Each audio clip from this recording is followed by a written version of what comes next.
But मामला यहाँ तक नहीं रुका और फिर उन्होंने मुझे किस किस काम वाले की बेटी, रेंटर और बाजू वाले से कंपेयर करना शुरू कर दिया।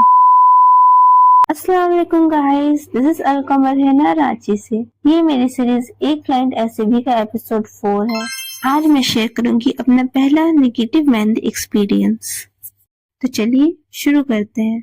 तो मेरी इस क्लाइंट ने मुझे 4-5 साइडर्स के लिए बुक किया था। टाइमिंग सुबह की बुक हुई थी, सो ऑन टाइम में लोकेशन पर पहुंच गई।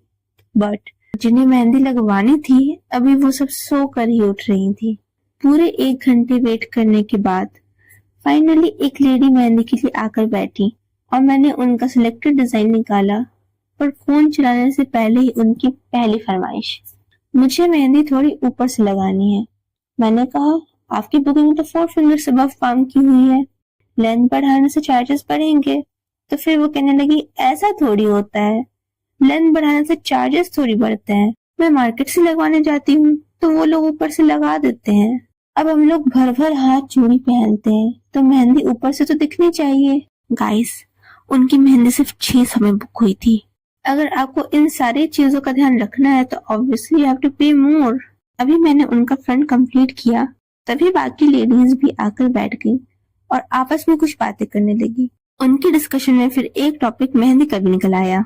एंड समवन सेड, तुम्हें याद है वो काम वाली की बेटी बेचारी कितनी अच्छी मेहंदी लगाती थी। I mean, okay, just a part of their discussion.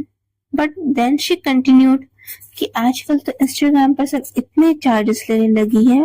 मामला यहाँ तक नहीं रुका और फिर उन्होंने मुझे किस किस काम वाले की बेटी, रेंटर और बाजू वाले से कंपेयर करना स्टार्ट कर दिया।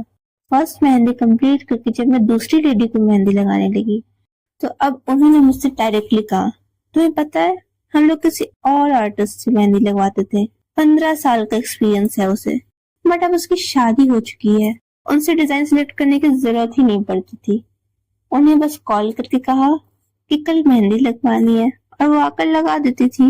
ओके, तो अब तक तो आप लोगों को अंदाज हो गया होगा कौन से डिजाइन की मेहंदी लगाती होंगी। आखिर मैंने सबकी मेहंदी कंप्लीट की, बट जब पेमेंट की बारी आई सारे लोग पता नहीं कहाँ बिखर गए और जिन्होंने मुझे बुक किया था उन्होंने कह दिया कि आप खुद से सबके पास जाकर पेमेंट ले लीजिए, शादी का घर है, सब लोग बिजी होंगे। हाँ, मेहंदी लगाने टाइम तो कोई बिजी नहीं था।